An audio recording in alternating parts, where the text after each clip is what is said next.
SG Consultancy Services. Study MBBS in Russia, Philippines, Uzbekistan.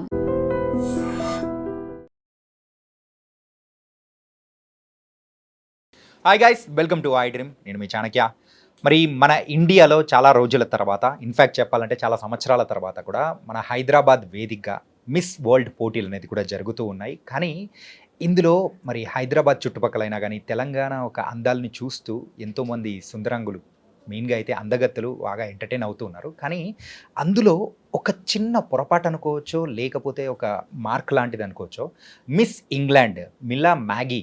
So తనైతే ఇక్కడున్న organisers పైన కానీ, సో ఇది మొత్తం అవుట్డేటెడ్ మరి పేజెంట్ అని చెప్పేసి ఇంకా ఎన్నో ఆరోపణలు చేస్తూ మరి అయితే తను కూడా రిటర్న్ బ్యాక్ వెళ్ళిపోయింది. అసలు దీని వెనకల ఉన్న అసలైన కారణాలు ఏంటి అని తెలియజేయడానికి ఇప్పుడు మనతో పాటు కూడా మన మోటివేషనల్ స్పీకర్ లక్కరాజు నిర్మల గారు ఉన్నారు. మరి ఆవిడతో మాట్లాడదాం. అమ్మా నమస్తే. అమ్మా నమస్తే. నా హైదరాబాద్కి ఎంతో తలమానికంగా అయినా సో ఇలాంటి పోటీలు అనేది కూడా జరుగుతూ ఉన్నాయి. మరి ప్రపంచమంతా మన హైదరాబాద్ వైపు చూస్తున్న టైంలో సో మిస్ ఇంగ్లాండ్, అది కూడా ఒక పెద్ద దేశం, సో దానికి సంబంధించిన మిస్ ఇంగ్లాండ్ ఆవిడ రిటర్న్ వెళ్ళిపోవడం అనేది కూడా ఇది ఎంతవరకు ప్రభావం అనేది చూపుతుందంటారు? 100% ఎక్కువ ప్రభావమే చూపిస్తుంది. ఎందుకంటే మా అమ్మాయి కూడా రీసెంట్గా మిస్టర్ అండ్ మిస్సెస్ బ్యూటీ దాంట్లో కాంటెస్ట్లో పాల్గొన్నది. అమ్మాయి యూఎస్లో డాలస్లో ఆ పోటీలో అంటే ఓడిపోయింది అనుకోండి. గెలిచిన వాళ్ళల్లో 5గురిని మాత్రమే సెలెక్షన్ చేసుకున్నారు. ఈ పోటీలు జరుగుతున్నాయి అంటే వ్యాపార ధోరణిగా జరుగుతున్నాయి, ప్రెస్టీజ్ ఇష్యూ కూడా జరుగుతున్నాయి, కులాల వైపు నుంచి జరుగుతున్నాయి, మతాల వైపు నుంచి జరుగుతున్నాయి. అందరికీ మా మా మా అనే అభిమానాలు ఎక్కువైపోయాయి. అన్న మా మా మా పెరిగిపోయింది. దాంతో ఏం జరుగుతోంది, ఇప్పుడు మన భారతీయ సంస్కృతికి పాశ్చాత్య సంస్కృతికి చాలా తేడాలు ఉన్నాయి. నైట్ గౌన్ వేసుకోవచ్చు అనేది ఓ పెద్ద టాపిక్ అయ్యి, నైట్ గౌన్ వేసుకొని ఆమె పూజ చేసింది అని అదొక పెద్ద హైలైట్గా చేసినారు. Night gown is they comfortable zone. స్త్రీకి ఒక కంఫర్టబుల్ జోన్, పురుషుడికి సుఖపెట్టడానికి చేసినటువంటి ఈజీ టెక్నిక్ అని చెప్పి ఇంకా కోపం వచ్చి నాకు. అట్లాంటి పరిస్థితుల్లో వాళ్ళ డ్రెస్ వ్యవహారంలో బొట్టు పెట్టుకోవాలి ఆడోళ్ళు. యూఎస్లో ఎవరు ఆడపిల్లలు బొట్టు పెట్టుకోరు, చిన్న డ్రెస్సులు వేసుకుంటారు. ఎందుకు మన పిల్లలు కూడా అక్కడ అలా ఉంటారంటే ఆ సంస్కృతి సాంప్రదాయానికి తగినట్టుగా ఉండకపోతే ఏ బ్రాసిగా చూస్తారు. అదే వాళ్ళు యూఎస్ వాళ్ళు మన దగ్గరకు వస్తే మన వాళ్ళు వేషల్లా చూస్తారు. అది సత్యం. అవునా లేదా? మన చూపులోనే తేడా ఉంటుంది, ఆ దృష్టిలోనే తేడా ఉంటుంది. చెడ్డీ వేసుకొని ఒక అమ్మాయి, మా అమ్మాయి ఎవరో ఒకళ్ళు తిరిగారనుకో నాన్న, ఎవరో మేము ఉస్మానియా యూనివర్సిటీకి చాలా దగ్గరలో ఉంటాం. అక్కడికి యూఎస్ వాళ్ళు ఇన్ఫ్లుయెన్స్ ఫారిన్ లాంగ్వేజెస్కి వస్తుంటారు. అక్కడికి వచ్చిన అమ్మాయిలందరూ డ్రెస్సులు వేసుకొని అలా వాకింగ్ తినడానికి అలా మా కాలనీలో వాళ్ళ ఫ్రెండ్స్ తోటి వెళ్ళడానికి పోతే అందరూ పనులు మానేసి ఇట్లా చూస్తుంటారు ఆ పిల్లల్ని. అలా డ్రెస్ వేసుకోవడం యూఎస్లో సామాన్యము. కానీ మన వాళ్ళంతా పనులు మానేసుకొని చూస్తారు. ఆ పిల్లలు ఏం చేస్తారంటే సాయంత్రం తాగి ఊగి మగ పిల్లల్ని ఆట పట్టిస్తూ పోతుంటారు. ఒక్కొక్కళ్ళు ఆడపిల్లలు అయితే పడిపోతుంటే పట్టుకుంటారు వీళ్ళు. అంటే మన భారతీయ సంస్కృతిలో, మన సంస్కృతి సంప్రదాయంలో ఆడపిల్లలు బయటికి పోతే రాత్రి 10 తర్వాతనే 10 గంటలకే లోపలికి రావాలి, ఎవరిని చూడకూడదు. మేము ఇంకా ట్రెడిషనల్ ఫ్యామిలీ. మా అన్న పక్కన కూర్చున్నా తప్పే, మా నాన్న పక్కన కూడా కూర్చోగలరు. బురకా సిస్టమ్ మాకు. మహబూబ్ నగర్ అంటే అంత రూరల్లో పెరిగొచ్చినాం. అలా ఊర్లల్లో కూడా ఇప్పుడు చూడు నాన్న, హైదరాబాద్లో ఉద్యోగం చేసుకునే పిల్ల ఎవరన్నా స్లీవ్లెస్ బ్లౌజ్ వేసుకోవడం మన కళ్ళతో చూసామా? ఎక్కడ నేనైతే చూడలేదు. స్లీవ్లెస్ బ్లౌజ్ వేసుకోవడం మాత్రం నా జన్మలో చూడలేదు. ఇక్కడ మన హైదరాబాద్లో కానీ బొంబాయిలో కనపడింది, కానీ మన తెలంగాణ ఆంధ్ర వాళ్ళు మాత్రం వేసుకోవడం చాలా రేర్.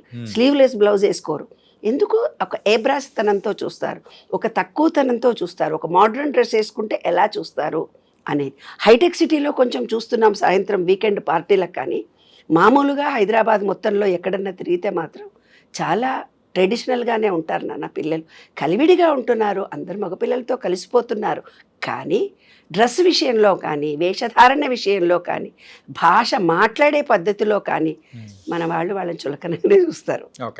అది విశ్వజనీయమైన సత్యం. నేను ఎందుకంటే చాలామంది పబ్లిక్లో తిరుగుతూ చూస్తుంటాను కాబట్టి ఇంత ధైర్యంగా చెప్పాను. నేను ఒక మోటివేషన్ క్లాస్కి ఇంటర్మీడియట్ క్లాస్కి వెళ్ళాను. అది Keshava memorial high school college. ఆ కాలేజీలో నేను చేసిన తర్వాత మోటివేషన్ స్పీచ్ అంతా చెప్పాను. క్లాసులు రెస్ట్ తీసుకుందామని పక్కకు వచ్చాను. ఒక్క ఇంటర్మీడియట్ కురగాడ నా దగ్గరకు వచ్చాడు. నా దగ్గరకు వచ్చి, అమ్మ ఏమన్నా చెప్పొచ్చా నీకు అని. ఏమన్నా అడుగు నాన్న, నీ ఇష్టం, నేను అమ్మలాగా ఉన్నా, నేను ఇప్పటిదాకా స్పీచ్ ఇచ్చిన కదా 2 గంటలు, ఎంతమంది అభిమానులు ఉన్నారు, రెండోసారి మూడోసారి మీ కాలేజీకి పిలిచారు కదా, నువ్వేమని అడుగు బిడ్డ అన్నాను. నాకు ఆడపిల్లలు టైట్ డ్రెస్సులు వేసుకొస్తారు కదమ్మా, నాకు ఎట్లెట్లనో అవుతుంది, ఎందుకైతుంది నన్ను అడిగిండు. నువ్వు చెప్ప ఆన్సరు. చిన్న చిన్న జాకెట్లు వేసుకొచ్చి టైట్ డ్రెస్సులు వేసుకుంటే ఆ పిల్లగానికి ఎట్లెట్లనో అవుతుందంట. అంటే హార్మోన్స్ తేడా జరుగుతున్న వయసులో పిల్లలు శరీర ఆకృతులతో మార్పు కలుగుతున్న టైంలో ఏది మంచి ఏది చెడు తెలియదు. మనం ఇక్కడ సాంప్రదాయ పద్ధతిలో పెరిగిన మనం ఎలా అనుకుంటాము, అన్నతమ్ముళ్ళు మన చెల్లెలే ఎవరైనా చూస్తుంటే ఏం చూస్తున్నావు, నడు లోపలికి నడు, వాడు ఎన్నిసార్లు చూసిండో నీకు తెలుసా అంటే, ఏమో అన్నా నేను చూడలేదు అంటాం కదా. మనం సామాన్యమైన కుటుంబాల్లో పుట్టి పెరిగి, మనమేమి రిచ్ కాదు మరి లో లెవెల్ కాదు, మిడిల్ క్లాస్ వాళ్ళం మనమంతా. ఆ మిడిల్ క్లాస్ ఫ్యామిలీ ఆలోచనలు ఎలాగుంటాయి, అన్న చాటు బిడ్డలము, తల్లి చాటు బిడ్డలము, అలాంటి సంస్కృతిలో అంత గొప్పగా పైకొచ్చారు. వాళ్ళ బ్యూటీ దాంట్లో పోటీతత్వంలోకి వచ్చారంటే గ్రేట్ కదా, కదా నాన్న. ఆ ఆడపిల్లలు ఎంత ధైర్యం ఉంటుంది, అన్ని దేశాల వాళ్ళు హైదరాబాద్కు వచ్చారు అనంటే అది గ్రేట్. ఆ విషయాన్ని మనం ఇవాళ జనరేషన్ పిల్లలము ఈనాటి కాలమాన పరిస్థితుల్లో మార్పును యాక్సెప్ట్ చేయాలి. నేను మా అమ్మాయిని కూడా యూస్లో పోతుందంటే నేనే ఎంకరేజ్ చేశాను. నువ్వు పోటీలో పాల్గొని నువ్వు గెలుస్తావు ఓడతావు అనేది నాకు కాదు, అక్కడ నీలో ధైర్యం ఎంతుంది, నీలో పోటీతత్వం ఎంతుంది, ఒక వ్యాపకము, ఒక యావగేషన్, నువ్వు టాలెంట్ నువ్వు చూపించుకోవాలి. తప్పనిసరిగా నువ్వు పోటీ చెయ్యి అని మా అమ్మాయినే నేను ఎంకరేజ్ చేశాను, పోటీలో పాల్గొంది. అలాగే ఇంతమంది అమ్మాయిలు ఇవాళ మనం ఉన్నటువంటి ఈ బూర్జువా భావాలున్న హైదరాబాద్కు అంత గొప్ప ఫారిన్ కల్చర్ ఉన్న అమ్మాయిలందరూ వచ్చారు అనంటే మన వాళ్ళు వింతగా చూడడం చూశాను.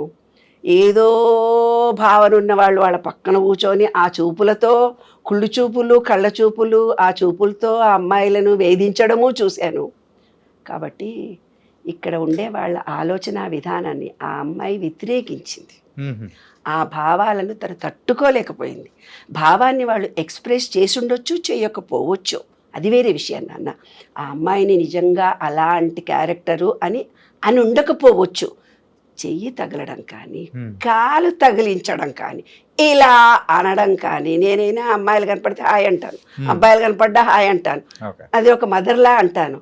కానీ ఆ అమ్మాయిని అలా కాళ్ళో చేతిలో తగిలినప్పుడు ఆమెలో కలిగిన భావాన్ని ఆ అమ్మాయి వెలిబుచ్చింది. అది మనం ఇవాళ ప్రెస్టేజ్ ఇష్యూగా తీసుకుంటున్నాం. That is right. ఎందుకంటే నేను ఒక గవర్నర్ యంగ్ అమ్మాయిలను చేసిందని ఎన్ని టీవీల్లో వస్తే, ఆ గవర్నర్ అప్పటి నుంచి గవర్నర్ మొగాళ్ళని కాకుండా ఆడాళ్ళని పెట్టడము, ఆ గవర్నర్ వైఫ్ ఉంటేనే ఆయన బయటికి రావడము మనం ఇప్పుడు హైదరాబాద్లో మనం చూస్తున్నాం. అంటే మనమున్న సామాజిక వ్యవహారంలో ఈనాటి వ్యవహారిక జ్ఞానంతో చూస్తే ఆ అమ్మాయికి చెయ్యో కాలో తగిలించిన మహా క్యారెక్టర్లు ఉన్నారు ఇక్కడ. ఆ మగ బుద్ధి అనేది వెలిగింది, ఆ అమ్మాయి ఫీల్ అయింది, ఆ అమ్మాయి స్టేట్మెంట్ ఇచ్చింది. అలాంటి స్టేట్మెంట్ ఇచ్చింది అన్నప్పుడు మన వాళ్ళందరూ ఫీల్ అవుతున్నారు కదా, అది 100% కరెక్ట్. ఇది తెలంగాణకి ఒక ప్రెస్టేజ్ ఇష్యూ. ఒక చిన్న మాట జరిగింది అంటే ఆమె చుట్టూ ఉన్నటువంటి ఆఫీసర్లు, అరేంజ్ చేసినటువంటి వాళ్ళు ఎవరు, వాళ్ళ మీద నిగరానీ లేదు. That is right. ఓకే. ఏ స్త్రీ బాధపడ్డా ఈ అమ్మ బాధపడుతూనే ఉంటుంది. ఏ స్త్రీలో కలిగిన భావనైనా ఏదో కారణం లేకుండా ఉండదని నాకు తెలుసు, ఎందుకంటే 45 ఏళ్ళ అనుభవంతో చూస్తున్నా. అంటే మారుతున్న పరిస్థితులకు తగ్గట్టు, అంటే ఇక్కడున్న సంస్కృతి సాంప్రదాయాలు కానీ వాళ్ళని చూసే విధానం అనేది తట్టుకోలేకే తను వెళ్ళిపోయింది అనుకోవచ్చా? మెయిన్గా అదే రీజనా, లేకపోతే ఇంకా వేరే కారణాలు ఏమైనా ఉండొచ్చా? ఆమె సైకలాజికల్గా వీక్గా కూడా ఉండొచ్చు, అది ఆమె పర్సనల్ ప్రాబ్లం కూడా అయి ఉండొచ్చు. ఇది మొత్తం తప్పు. ఇప్పుడు చూడు, భార్యాభర్తలు ఇద్దరు కొట్లాడతారు, నీదే తప్పు అయిందంటే ఎవరో తప్పు వాళ్ళు ఒప్పుకోరు, ఎవరి ఈగో వాళ్ళకు ఉంటుంది. ఒక తప్పును ఎదుటి మనిషి మీద వేయడం సర్వజనీయమైన సత్యం కదా బంగారుకొండ, అవునా లేదా? అలాగా ఆమెలో బలహీనత కూడా ఉండొచ్చు. ఇంత దూరం రావడము, శారీరకంగా ఇక్కడ మన ఎండలు చాలా ఎక్కువ ఉన్నాయి, అంత ఎండని వాళ్ళు తట్టుకోలేరు. వాళ్ళకు చల్లదనంతో ఉంటుంది వాళ్ళ వాతావరణం డిఫరెన్స్ కలిగి ఉండొచ్చు. ఆమెకు పీరియడ్ టైంలో వచ్చే హార్మోనల్ ఇంబ్యాలెన్స్ అయి ఉండొచ్చు, శారీరకంగా ఆ అమ్మాయి కూడా బలహీనురాలు అయి ఉండొచ్చు. ఏ చిన్న మాట అన్నా కొంచెం బాధపడుతూ ఏడ్చే మానసిక పరిస్థితి ఆమెకు ఉండొచ్చు. ఇక్కడ జరిగిందే తప్పు, ఆమెదే రైటు అని నేను అనను, ఆమెదే రైటు ఇక్కడ ఉన్న వాళ్ళందరిది తప్పు అని కూడా మనం అనడానికి వీల్లేదు. 2 కారణాలు కలిస్తేనే చప్పట్లు వచ్చాయి బంగారు తండ్రి. ఓకే, సో దానివల్ల అనమాట. యా, కానీ ఎందుకు రిటర్న్ వెళ్ళిపోయారో మాత్రం అది కొంచెం బాధాకరమైన విషయం. ఎందుకంటే వాళ్ళ లైఫ్ని చేంజ్ చేసే పోటీలు మరి దేశంలోనే కాదు ప్రపంచంలోనే ఒక ప్రెస్టీజియస్ బ్యూటీ పేజెంట్ ఇది. మరి ఇందులో గెలిచిన వాళ్ళకు ఆ సంవత్సరం అంతా కానీ వాళ్ళకు వచ్చే అవకాశాలు కానీ సో ఏదైనా కానీ బ్రాండ్ సంబంధించి చాలా గొప్పగా ఉంటుంది. ఇన్ఫ్యాక్ట్ వాళ్ళు ఇప్పటి వరకు చూసిన లైఫ్ గెలిచిన తర్వాత ఉండే లైఫ్ చాలా డిఫరెంట్ ఉంటుంది. కానీ అది కూడా వదిలిపెట్టుకొని వెళ్ళింది అని మనం అందరం బాధపడుతున్నాం. మన అమ్మాయి వ్యక్తిత్వం ఎలాంటిదో మనకు తెలియదు కదా నాన్న. అక్కడ వాళ్ళు మనము చిన్న విషయాన్ని ఇంతగా ఫీల్ అవుతున్నాం. అదే మన భారతీయత, మనం ఫీల్ అయ్యే తత్వం, మనకు బాధపడే తత్వం, ఒకళ్ళని ఎంకరేజ్ చేసే తత్వం మనలో జీర్ణం నరాన ఉన్నది. ఆ చిన్న విషయానికే మనం ఇలా అసలు ఆమె కేర్ నాట్ అని నన్ను ఇట్లా అన్నారని ఒక స్టేట్మెంట్ ఇచ్చేసి ఈజీగా వదిలించుకుంది. అది సంగతి వాళ్ళకి మనకి తేడా. అనుబంధాలు, ప్రేమలు, ఆత్మీయతలు. ఒక చిన్న ఆడపిల్ల చిన్న బుచ్చుకుందని ఇంతమంది బాధపడుతూ ఎంతోమంది ఉద్యోగాలు కూడా పోయినాయనిగా విన్నాను నేను. అంత యాక్షన్ తీసుకున్నారు మన వాళ్ళంటే ప్రతి ఆడపిల్లను గౌరవప్రదంగా చూస్తున్న ఈ ప్రభుత్వాలకి, ఈ చూస్తున్న సమాజానికి కృతజ్ఞతలు తెలియజేసుకుంటున్నా నాన్న. నిజంగా ఆడపిల్లల విషయంలో మన వాళ్ళు టేకింగ్ కేర్ ఇప్పటికీ ఉన్నారు, ఇంకా చేస్తున్నారు అంటే గుడ్ డెవలప్మెంట్.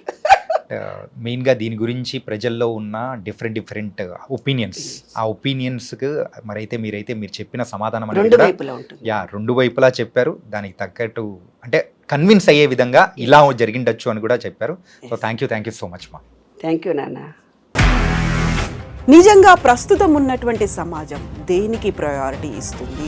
ఆర్థిక సంబంధాల చుట్టూ మాత్రమే తిరుగుతుంది. మళ్ళీ ఎన్నికలంగానే చాలా విరక్తి కలుగుతాను. మంచి అనిపిస్తుంది కదా, లేడీస్ కూడా ఛాలెంజింగ్ జాబ్స్ చేసినప్పుడు చాలా బాగుంటది. ట్రాఫిక్ అసిస్టెంట్స్ గా నియమించిన ట్రాన్స్జెండర్స్ అందరితో సాల్యూట్ చేయించుకుంటున్నారు. ఫుడ్ డెలివరీ ఇవ్వటానికి వెళ్ళినటువంటి డెలివరీ బాయ్ అనిల్ పై కళ్ళ ముందు